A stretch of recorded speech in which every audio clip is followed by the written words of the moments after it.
All right, so I've given this presentation before, but good news, I completely ripped it apart and built it from scratch in the last 3 days, so it's brand new content. Scale when you did that? Yeah. No, my time did not scale. We're here to talk about stress testing and what it can teach us.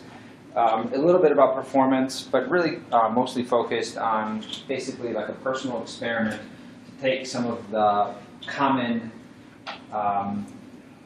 recipes for making Drupal respond faster, slamming it with some testing, and then seeing whether those remedies actually do what they say they're going to do.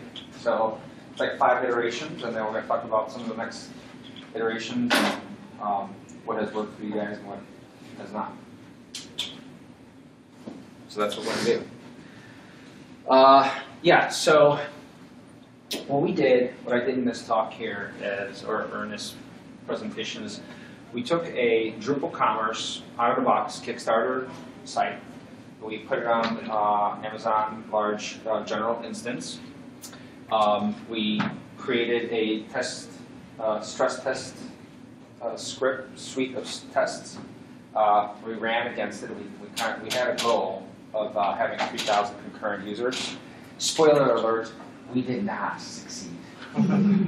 So, but this will continue. This will be my 2014 project for camps to make it work on a large instance. So we measured some results, and then we did the next thing, modified a little piece, and then we slammed it again, and we looked at the results. So that's basically what we're going to talk about. What I hope that you'll take out of this session is looking at how a way, I'm just using a particular tool, it works very similarly to other tools out there. So basically how to use it, think about building scripts and what they do and what they're going to measure, because it really does, the way that we test and stress test the site really makes a big difference on what you're going to find. And then, in our case, this is an e-commerce site with a very particular set of tests, so we're looking for particular results, what has worked for us and what didn't. And again, if you write your test scripts and what your assumptions are and what your user behavior is, you probably will get very different results. But that's going to drag on and on and on. It'll be like a very long study. Who wants that? All right, so I am Andy Kuharsky. I am the Promet Source founder and CEO. I've made it very easy for you to follow me on Twitter. It's A. Kuharsky, right? You don't even have to write that down. So it just rolls off the tongue. But sorry, you can follow Promet Source if you want more info. All right, so 30 seconds of business. We've been involved in the Drupal community since the first camp in 2008. This year we put together, Andrea came to us with an idea of putting a Midwest Con. I was on the fundraising committee, so sponsors, thank you very much. Oracle, sponsor, thank you.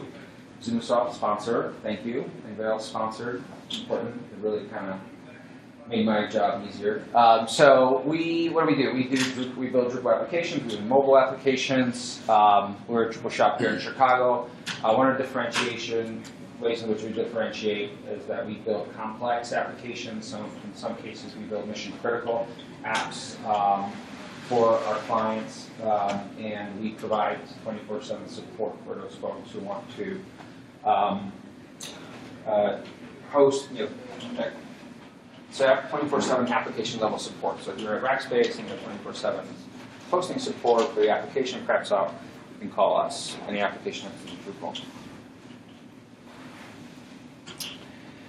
All right, so just in case you're here for high availability, it is not a talk about high availability. So load testing, what generally ends up happening with your hardware, you try to fight the problem with the hardware, you start scaling it out, and you start building out load balancers and so on, and you talk about failovers. But it's somewhat related, but our performance, my performance talk is not on high availability. And actually in this talk, we don't leave the application, we do the application on one server. And it's not front-end performance, which is hugely important, right, Matt? You really, I'll show you why front-end performance for an end user has a much bigger impact than all the server stuff we're going to talk about. Server stuff is very important when you're really getting slammed with a lot of traffic. So why test? Why load test? If individual load pages are really not going to make a big difference to a user under normal load test. Well, you really want to talk about capacity planning. I was in the session before this one in this room. There was a good talk, and towards the end, Christopher. Chris talked about putting together a capacity plan, a growth plan, right? So if you're looking for a startup, or you're building startup websites, or you're just launching a site, and you're working for a higher ed institution, and you expect a big site, you want to make sure that it's going to be able to handle it. You have e-commerce clients, which is very important. That unavailability when they predict spikes, Drupal modules, whatever, Drupal promotions, Grammys, that's really important. So you want to plan for it. And one way of doing it is really capacity planning, capacity testing, and load testing.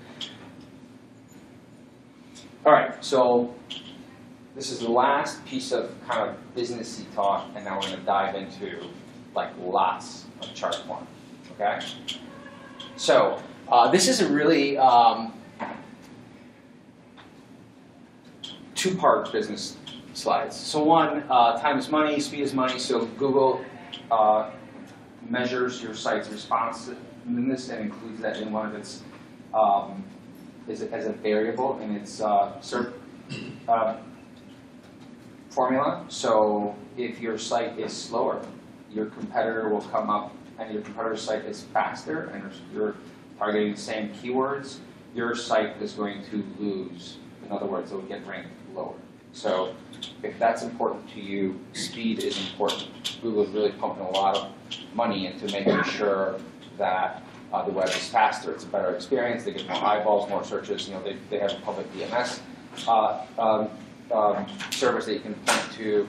They're including page speed in their Chrome. They're including page analysis in Google Analytics. So really make it important.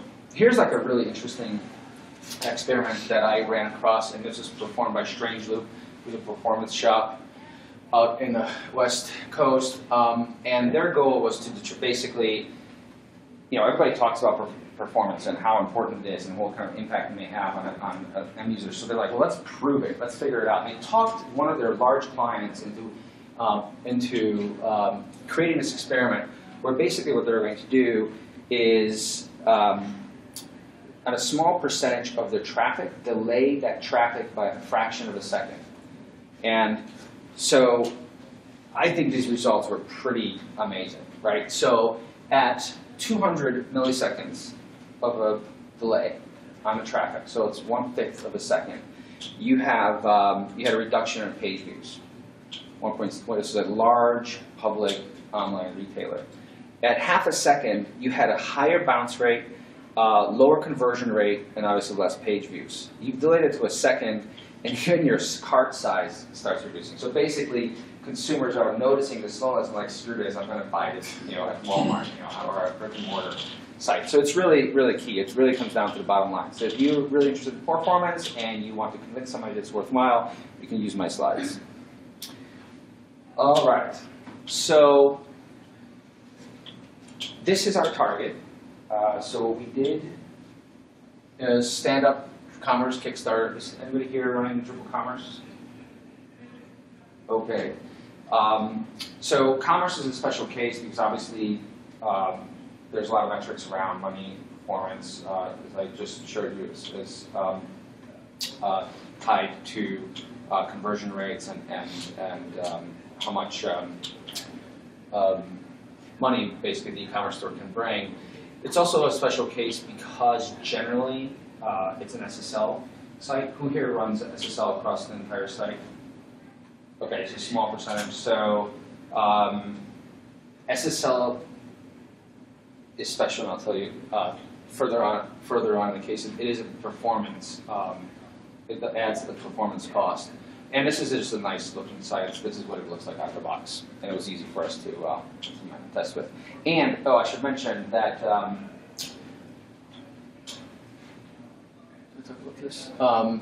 should mention that we reached out to Commerce guys, and we're working with a software load testing tool called Loadstorm, which generously gave us unlimited access to their servers, so we can spin up as many sessions as possible. They're doing this, they're reaching out to open source e-commerce providers or communities, and are doing it across different shopping carts on the same kind of Amazon hardware configuration. So hopefully it'll be like a nice global e-commerce study on what generally can help you improve performance. Okay, so this is really, we're not going to spend a lot of time here, but this is really important that everybody gets the concepts around this. Who here has looked at one of these things? All right, what is your favorite tool for looking at them? Chrome DevTools. Correct, Chrome. Firefox. Cool. I like those too. I love web page speed. It's an online tool. You can pop in your URL, and what it does is you can test it from a location. So there are several locations around the world, and you can pick which browser it's going to test it, and you can ask it to record a video or use a different connection, simulate a different connection speed. So, like, if you're ever in that situation where somebody's like, it's a, site's slow, you can say, well, maybe here's what it looks like from Chicago, so here's what it looks like from LA or Singapore or whatever. But anyway, so this is a waterfall diagram. Sounds like you guys have all looked at it. There's two things that are important: the number of objects on that page, because they're going to correlate the number of requests that we're going to make. So most of the numbers you're going to see for the rest of the presentation have to do with number of requests processed or number of requests that responded to our query. And then obviously the longer it is, the worse, right? So you want these bars to be shorter. And let's see, I think I have another one. And so what you're looking at here, and the previous speaker did a pretty good job talking a little bit about some of the issues around each of these connections, so shortening JavaScript application. But each of these objects also is, some of these tools measure different things that happen with them. So you have a DNS lookup. So you have companies that specialize in just optimizing your DNS responses, so making that shorter and faster. Your initial connection, if there's an SSL negotiation, you'll see that. You'll see a pretty big difference if you have an issue there. And then time to first byte. And that's important when you're looking at load testing and when you're starting to load your system. And that's when you start seeing that time to first byte basically means that your server is taking the time to process what's happening there. And then content download, so if you're looking at that, not under a load situation, you may notice that you have a lot of, so maybe somebody put up an image on your site that's gigabyte or 50 megabyte, whatever. Okay, so here's why page speed and performance optimization on the load shouldn't be confused. So when you're building your site on your local, the best thing that you can do, you have basically all control of making your page appear faster to your users because you have control over all of the stuff in the green.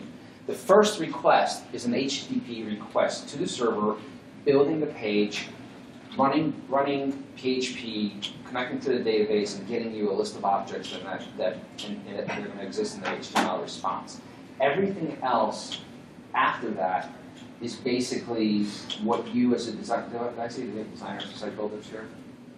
Yeah, what you put on that page. And that also includes external objects, as was previously talked about. So if you have if you run across basically a bar that's, I've seen sites that have one of these objects that are like twice as long as anything else in the middle. And that's basically an object that they've embedded from, from another source. They have no control over how fast that server is responding, and your site may run slow because you're dependent on that external source, especially if it's prior to this green line, which is the render start or render complete. Does that make sense so far? Okay, so our victim has 37 objects on the page. It's pretty good. Our first HTTP response was about half a second. It's not great, but we really focus on optimizing that much. We're going to try to, and then the rest of them are pretty normal. Okay, so load testing. So we're going to plan, we're going to put together a plan. So this is kind of how Loadstorm works. Who's here used like JMeter or Load Runner? Anybody else name something else?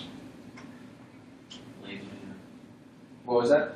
BlazeMeter, yes. Is BlazeMeter, yeah, I've heard that a lot. Is BlazeMeter pretty similar to this? You have to plan, and then you have scenarios, and with each scenario you have a step. Okay, great. So who here has put together a load test plan before?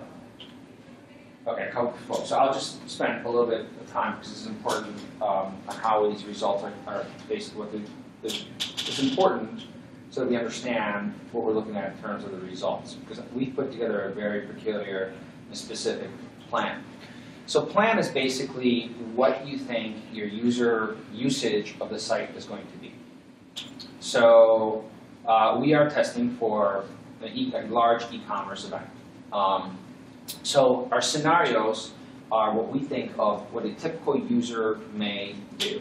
So you have your bounce users, right? Hit the home page, out of there.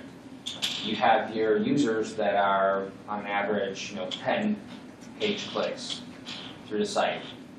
You have users who always automatically log in and start browsing your products. And you have users who are going to go ahead and purchase those products.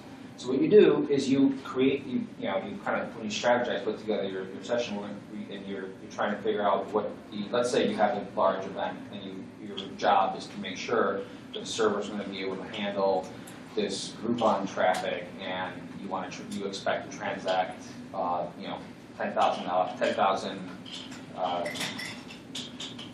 transactions, right?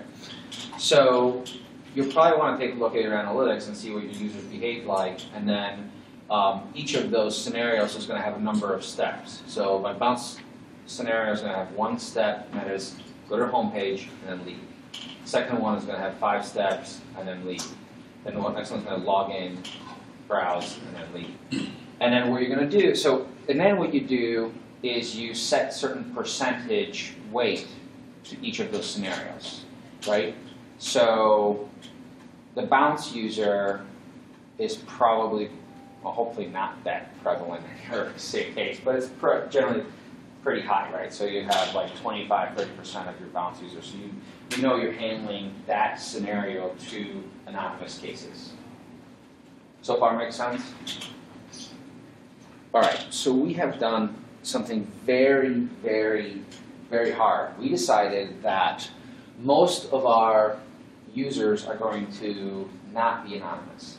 So most of our users are going to start logging in. So we put together script number 1, or scenario number 1, which is going to hit home. So this is the anonymous browser. Homepage, category, product, end of session.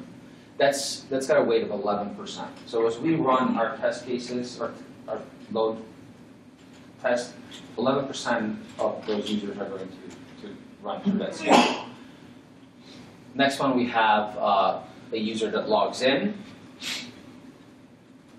Next one, we have a user that logs in and abandons cart, and then 3% of the users are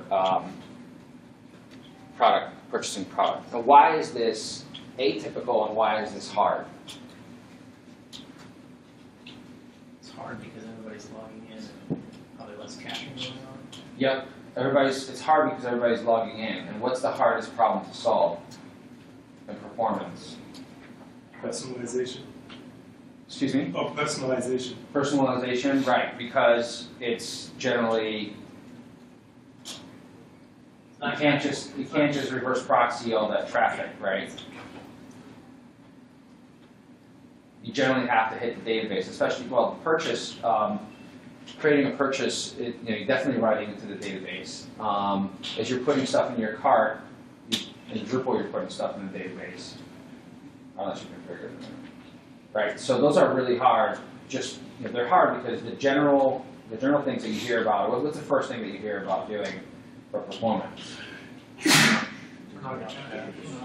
Cache, right? And so basically those log users validate that. So let's see what we try to do, and let's see what the results. All right, so we started off with, as I mentioned, general purpose Amazon server, pretty vanilla out of the box. We use Chef to configure all of our servers that come out.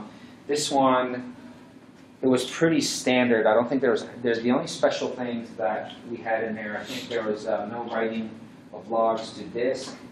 I take that back. Drupal was not configured. So this is a pretty standard optimization that we created for the server. And the way we set up our tests, I already mentioned to it. So this is the tool that we use. You're going to see a lot of these graphs, and this is the summary. Basically, this is just showing us over an hour. So we ran our test for an hour. We gradually started from 5 users, and we incrementally peaked at 3,000. And then we kept it at peak. We kept it at 3,000 for 10 minutes at peak. Sadly, we never got to being able to handle 3,000 users. We can talk about some ideas that we're going to implement to do that. When I give this talk next time, we can make that happen. But we got kind of close. No, not really. That's pretty simple. All right, baseline. LAMP stack, Drupal Commerce, Kickstarter out of box, no caching turned on. So you're going to see this a lot. This is going to come up over and over again. So what I have here is baseline. The top blue bar is total requests. So how many requests, this data is coming out of the testing tool. How many requests were processed? And then non-error responses. So how many non-error responses we received from the test. And the bottom graph, actually this is a little tricky because you want the blue bar, which is the average response time, to be smaller. Right, the average response of every request to be smaller, and you want the total data transfer to be larger. All right, so just looking at some results from the load test tool. You're frowning, sir. Is there a... I'm just trying to read what the response time is in. It's in seconds? Is there 2 different units of measurement? Yes, very good. I can tell you what it is.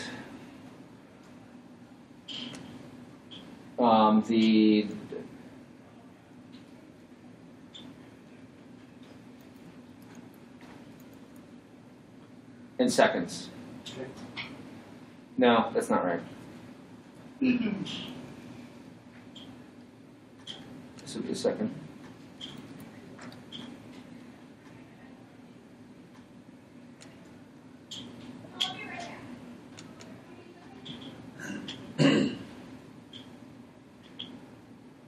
Yeah, it's in seconds. That was right.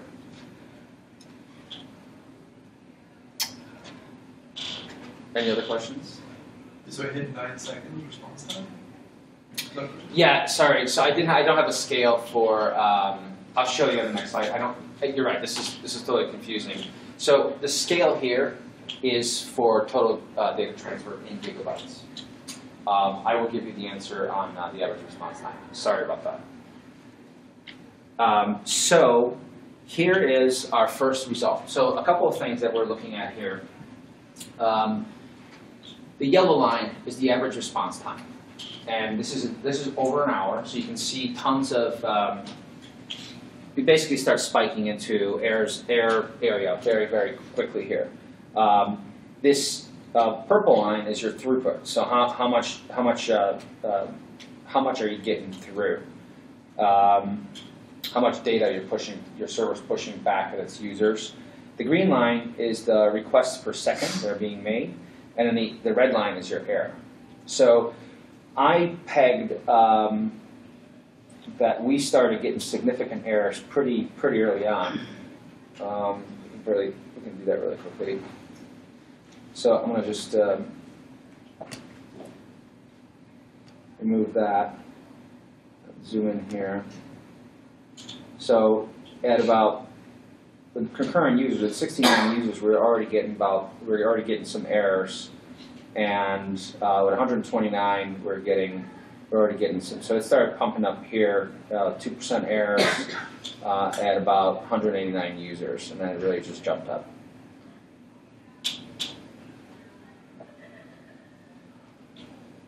So this is a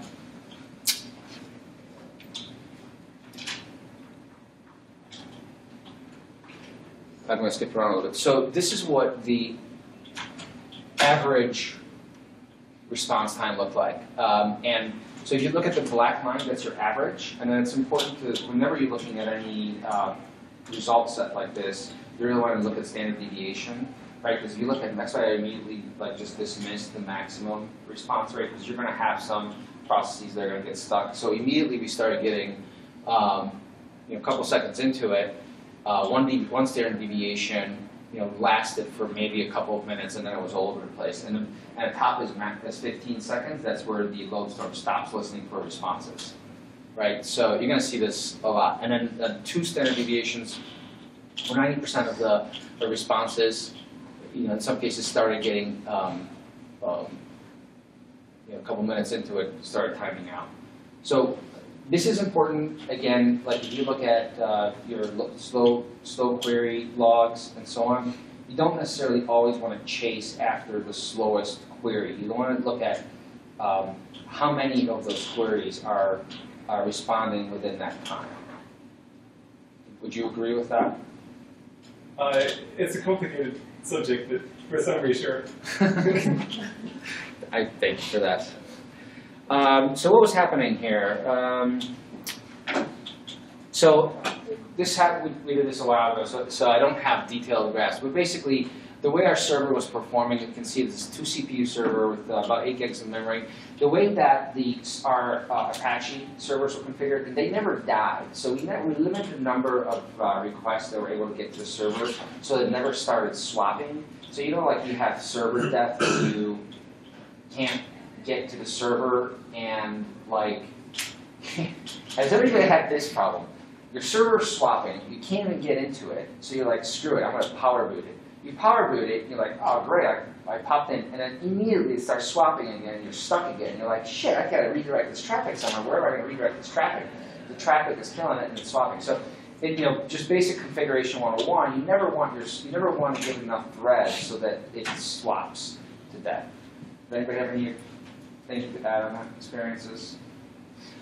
So we actually kept it pretty low memory usage. Is one of the things we're going to look at. But the Apache it was Apache and the CPU that basically bound the performance on that.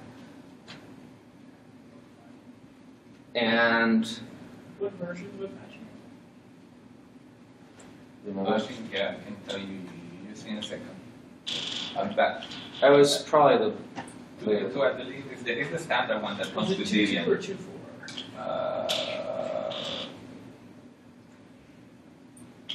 And this graph, just at a high level, this is basically what was choking.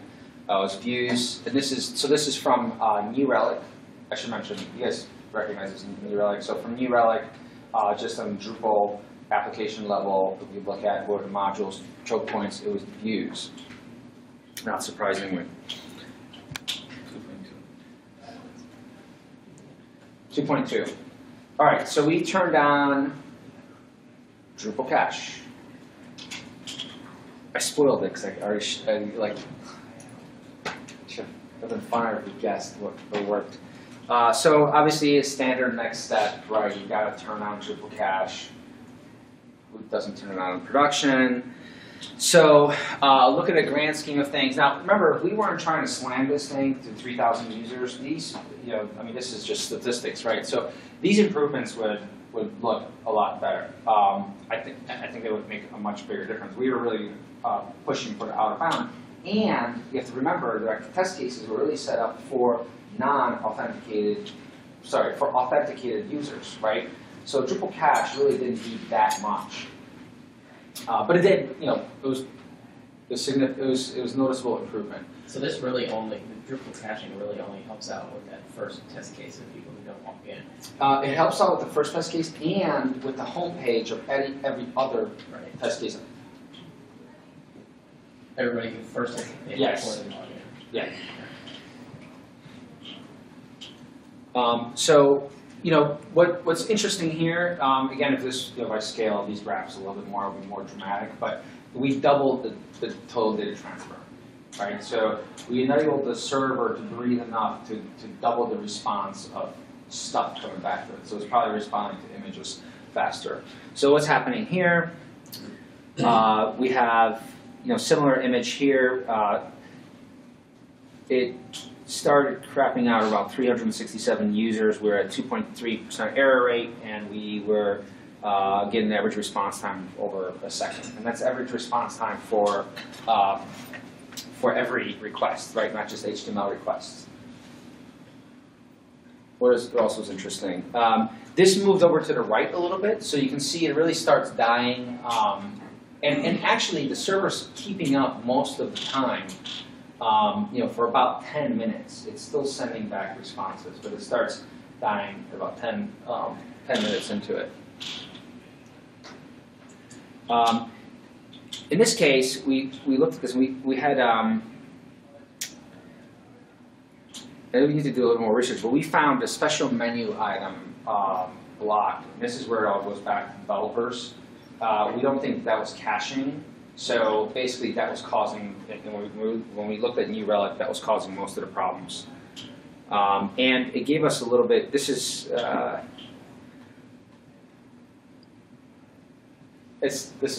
pretty hard to read. This is not how it looked. This is just because the information is compressed, and I pulled it up this morning. So, but it basically gave us a little bit of CPU.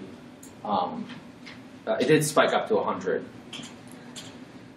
All right, so I was actually curious. I purposely did not leave the aggregation of CSS and JavaScript items when you go to the performance module, because I wanted to see whether reducing the number of objects that server has to serve out is going to make a difference, right? So we're compressing our pages and menus and whatever else Drupal standard cache stores in the database, but we're not aggregating and compressing JavaScript and CSS, right? So you know that's a big problem, especially if you have a ton of CSS files,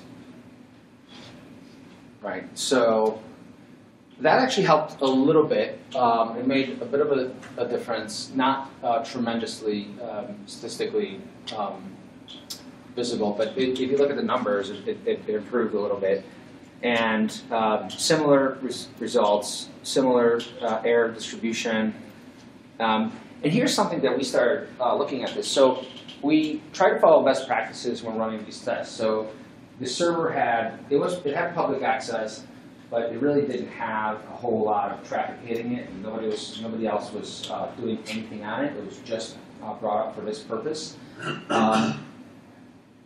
We tried to make one change on it and leave it alone. We did not change anything to the load scripts. We still were getting different results. So we're trying to run it 3 times and then pick a result in the middle. We ran, in certain cases, we were running out of time because I was doing this presentation on Saturday.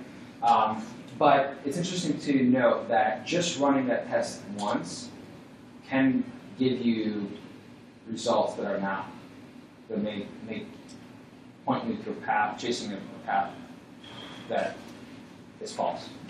Anybody have similar experience with that? You're running on a virtual machine as well. It's Amazon. So I don't know if you get the same results or not, but you've got a lot of competition. Right. Potentially.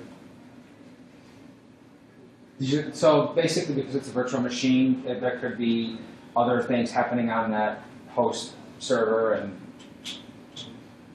But even in like normal operating systems, if you run something again, because of scheduling and CPU caches and stuff, it's never going to be exactly the same. Yeah, so that was actually really interesting for us because it was, we're running this project this week on a part-time basis, and we're trying to run it and get results, and we're running into, well, and I'll show you one where we couldn't replicate. So we had like a spike in errors, so we turned on views cache. So the next time was views. So the one other thing I wanted to look at is whether views cache is going to make a difference, and it did.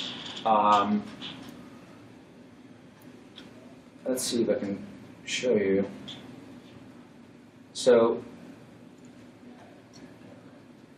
we looked at average response time dropped from 8.61 to 8.4.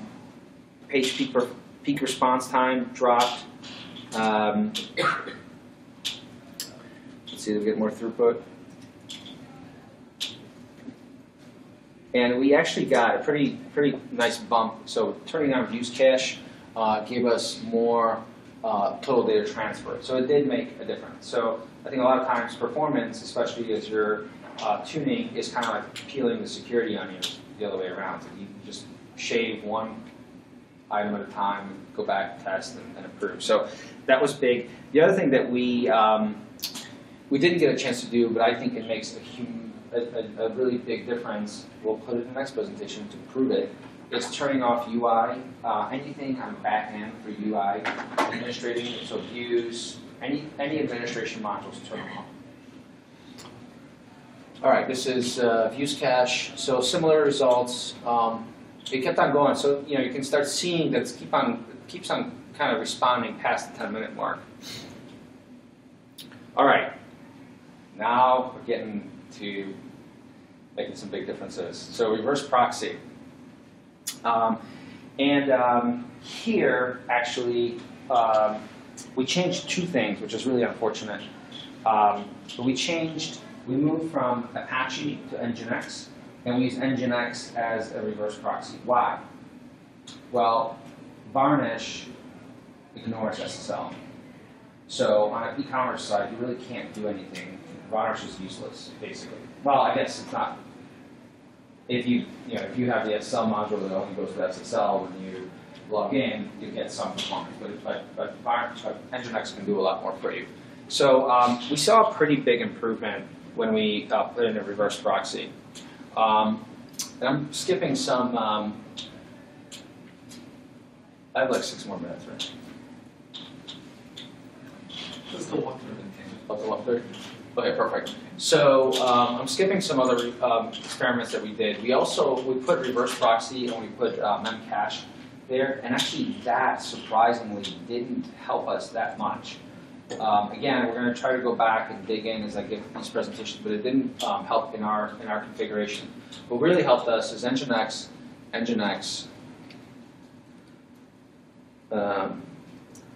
Just putting reverse proxy in there. So look at this graph. This looks like a lot different than what we were used to looking. We still are getting a response time that pops up over a second and sometimes.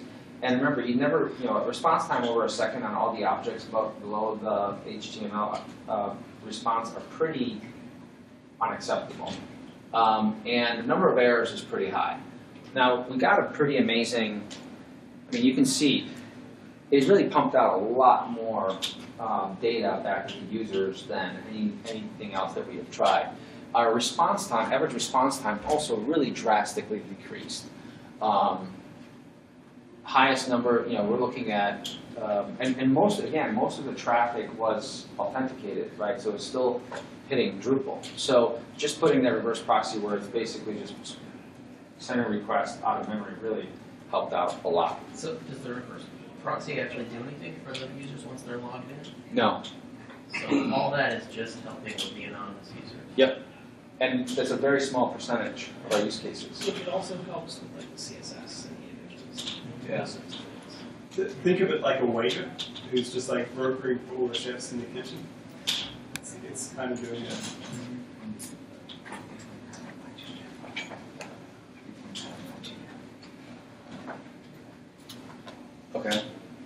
Right. So this is an interesting, and we're still digging into this. So the 90% of the errors just stop at a certain point, and we think that basically got saturated and it was just responding. It just started caching and started responding with what it had versus like giving us errors. But even though it dropped down, it still did not satisfy our load. And I'll show you kind of why in a second. And here's the recent load average. It jumped up. It was surprisingly not that high load. I really thought it was going to be a lot higher. The CPU usage did kill it, and you can see this nice gradual. So it was still growing. The responses were still, it was still responding, and it was trying to keep up with the responses if you look at the network I/O.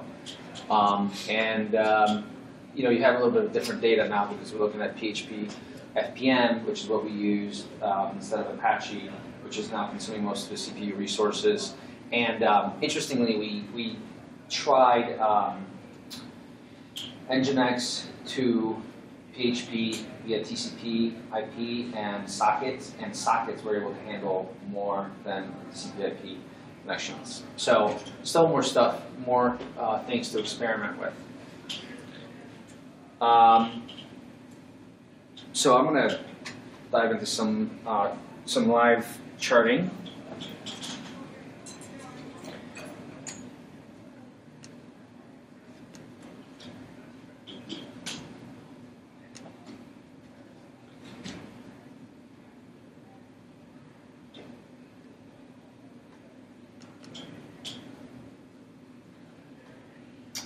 Okay, so here's some things that I've learned about data, right? You can tell, you can spin a tail in any way you want with statistics, right? So let's see if I can pull up a different one. So here,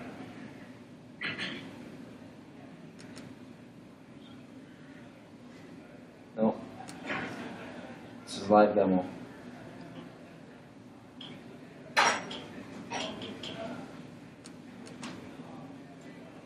All right, this is good. So here, this looks pretty good. Like I'm getting, you know, it would indicate that okay, I have a problem in about 400 some users, 489 users. Then I really only start having a bigger problem at around 2,400. And then this tool allows me to take a look at in my responses. I always get rid of the peak response time, and I see what's happening here. So I get rid of the min max. So this is interesting. I'd like to know what, dig in here. What was happening here? Why did it start spiking with a lot of errors? But what I found, I stumbled upon this on a different report. This was really the most fascinating one. So what's happening is when you look at the HTML requests,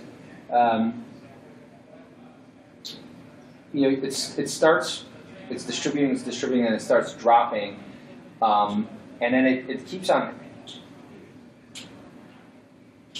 Actually, sorry, I want to look at this. It keeps on sending a high number of errors on the HTML. So basically, what it's saying is even though the server is responding and is pushing out more throughput, it breaks down pretty quickly here if you look at your user's experience. So as you're building your test goals, what I was talking about through the presentation was maximizing the throughput and minimizing the number of errors. You may want to have different goals. You want to have 100% HTML response up to X number of users. And then what we're going to do, so that's kind of some neat information with statistics. Like the responses overall don't tell the whole story. I can also take a look at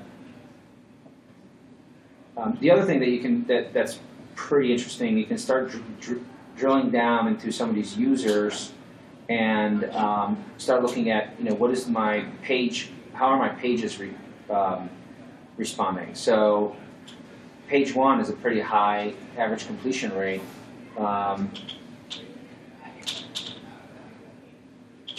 But this is a little bit lower. So you may also identify some pages that are really taking a longer amount of time and start focusing on that. So you have different tools that are pretty popular, pretty easy to install that we've looked at, which is New Relic, and just looking at the results of Loadtest. Most of these tools, like Loadtest, you really don't have to do anything on a server.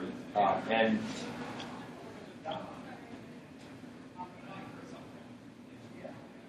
yeah, you don't have anything to do on a server, so it's just through that you can start looking at seeing what pages are really having a slow response. We already probably know that. And then a couple of other things that we've learned talking to a number of different folks. So you really have, there's a number of presentations on all the things that you do to configure your hardware. Ultimately, when you go to a place like Acquia or Get Pantheon, or you're working with a team that configures your hardware, and there's a lot of recipes out there with Chef or Puppet or optimized stacks that you can take. Ultimately, when you start running into a problem on an optimized stack, really optimizing your stack is not the answer. What is the answer? It's like your code. It's the number of modules that you're using. It's the wonky modules that you have installed. It's the stuff that you're writing, and then you're writing through H. Actually, yeah, this is backwards. So you use a tool.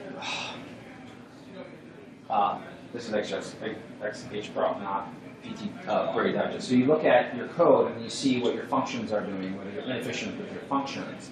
And the next thing that you do is you take a look at, whoops. The next thing you do is you take a look at your slow query log, because that's where the problems are going to really show up. Again,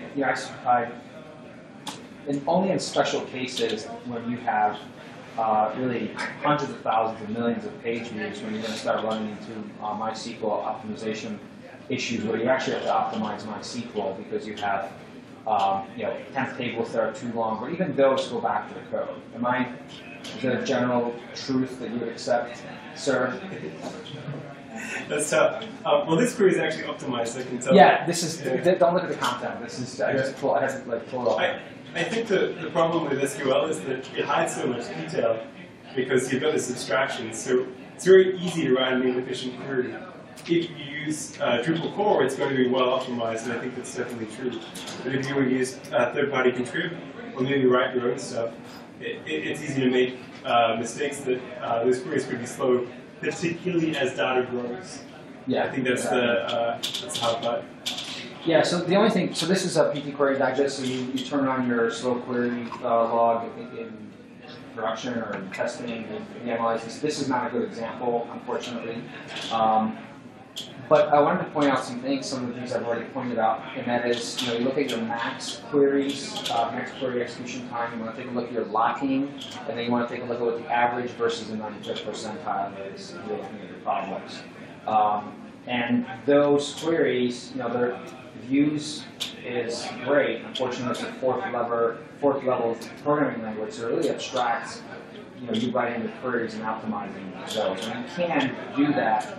And we've done it to eliminate some of those problems. But when you start load testing, what we're going to start doing next, we're going to do a couple of more exercises so we remove all the objects and move them on a CDN. We think that's going to really push through our throughput to the load testing tool. And then we're going to start looking at removing modules. The less modules, the better. And also some of the modules prevent you from reverse proxy caching. So really be careful on that. And that's my talk. Do we have questions? Yes, great. Is there some way we can follow your progress until you keep? Yes, absolutely. Right there. I will. I'll tweet at you. I'll post this and hope to get into Toronto camp and then yeah. And I will. There's actually a couple of resources. There's a pretty good. There's a pretty good performance blog that was done by last July at like a high-level talk like mine, not like deep level, how to read query optimization by level 10 out of Dallas. We were actually on that, and I'll keep on posting and more data. I'll be extracting and pulling out more information. We'll take a look at Nginx versus Apache, and that's a pretty hotly debated topic. But you have to remember that this load test is designed to. It's actually pretty skewed. We may rewrite the test case because the number of authenticated users is almost unrealistic, unless you're like Facebook or something. Yes. Yes. Yeah, I got a couple questions on this. Yeah. Just a little bit. One is we have a site where it's currently live. We're hosting on Acquia, and Acquia gives us the live instance of the site with a lot of resources like multiple servers and stuff. We can't really load test on it very easily because. Actually, terms and conditions do not allow you to load test unless you ask them for it. What? Acquia terms and conditions do not allow you to load test against your servers. Just so you can try it. So how do you do that? You have to ask them. But my question is more about whether they don't allocate the same resources to the dev and staging instances. So are tests against those valid or meaningful? So here's this is a great question, right? So you're trying to really do capacity planning against your production stack, which is really out of your control. I don't think they're going to be able to do that unless you really work with them and they let you.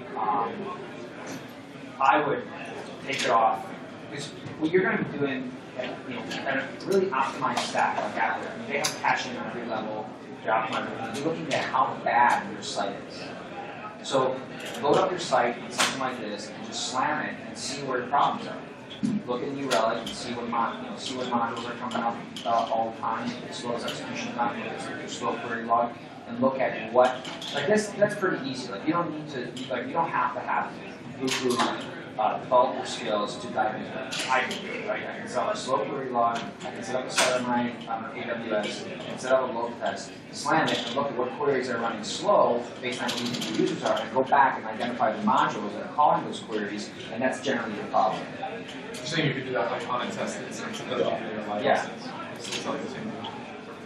That's one way that's a cheap way of finding out, where a lot of your problems are. Would you agree with that? I wasn't following. That's terrible. I think to some degree when you use Acquia, you've outsourced that problem. And you said, congrats guys, you're solving this for me. I'm not going to get involved. So there's that aspect, but I don't think they have the same brass in it that if it doesn't perform, they have consequences like you do as well. So it's tough. So you have to have some responsibility irrespective. So I talked to one of my good friends in the Acquia DBA in Waterfall. I default into the database guys. This is where most of the problems are. It's all his fault. So we had this conversation. I was showing him the slides, and I'm like, "So Ping, like, what do you like?" I don't really look at this stack like this. That's not my problem. The stack is totally optimized. I get called when there's somebody that wrote some code that's blowing up my database. And it's blowing up my database because the bound of the query is just tremendous and the data has grown. It's pulling up gigabytes and gigabytes of data back to the application. Or you have some blatant inefficient joins that also go through the same thing. You're writing tons of data into temp tables and you don't clean them out. So that's kind of, I have not done tremendous support optimizations. What we've done is try to figure out general problems and go and make sure that our customers' parameters and growth plans can be met, and we use these tools. When you use Pantheon and Acquia, you do outsource some of that problem to a certain extent, but ultimately, if it stops working and they've done, they look at it and say, our stack is performing as your code, you're fixing that code while the site is down. So you might as well look at it prior to putting it out there. I use the same tools you do with that. I actually prefer to find the queries from New Relic than the slow query log. Really? Yeah, really. Because the slow query Nailed log, it. It actually it won't show the latency between the application and the web server and the database server. And I want to see that because I want to make the whole application fast, not just my database fast. Well, here's my other dilemma. We've got some slow query results that I've been given that I've been actually trying to investigate. Yeah. And all I've got is the MySQL query, and it looks like it's coming from a Drupal view, but I have not been able to identify the Drupal view that matches up to it. And I think something is going on with organic groups or something, doing some database query alterations. And I can't figure out whether the code is generating these queries. So look, you guys, check this out. Forensic method of So this is just a normal run. Look how easy it is. I have a query here that's basically responsible for 50% of my time execution, just looking at New Relic. New Relic comes, I don't think, this actually get the application level of New Relic for free? Is it? Oh no. You get New Relic with Rackspace, Acquia, I think at Pantheon, it's like $25 a month if you want to get the a paid version, which gives you the application level details, and you can install it on your local as you're developing it. I think I probably don't have time. Yes, last question. I wasn't clear, I think it was the 5th test, when the response time went down to like 0.96 seconds. I wasn't clear what was the main thing that changed it. Was it the memcache or the reverse proxy? Or something else? On the Nginx one? At the, see when the response time with the blue bar at the bottom drops way down to the third and the last. At Nginx. And the second. That's Nginx, and Were you able to identify which of those pieces was the biggest? Yeah, to be honest, it was Apache. Apache was hogging the CPU, as Andy said, it doesn't die. So it grabs CPU, and it's like Microsoft Office mine, and it stays there, and it doesn't die. With Nginx, what we saw on the CPU is it maxed out on the load, but kind of get back a little bit every now and then, gives a little bit for the next process. So it really works much better. Yes. Do you mind if I add 2 cents on that? Say what I realized when I was. If you've got a single core machine, you're not supposed to use any more than 50% of the CPU. And the reason for this is that your requests that come in under what's called Poisson distribution. Like, you imagine that there's 100 requests, and they take a second each, and you've got 100 seconds. They're not going to be like this. They're just as likely to be like this as they are to be like that. So another example is if you go to a convenience store, and they have like one operator, most of the time if it's empty, you can buy your cigarettes and then leave. But your experience, by being like just 50% of the time busy, it jumps up quite a lot. Yeah. Versus like at a supermarket where they've got 12 cores. So the drop-off rate, because they saw you were like 90% CPU rate, of where to like insert these random arrival tasks, it's very small and it does go up exponentially. It's already CPU thrashing past. Yeah. You had 2 cores at like 60%. Load and wait and line for the bathroom is a pretty good example too. No problem. There's no line for the bathroom. You're like less than 1 load. But as soon as it's 1 load, which you think you're optimized, but you're the next process behind. If you have a big 12-core machine, you could go that high, but on a small one, you can't. All right, guys. I'm definitely out of time. I really thank you for your attention. I hope this was.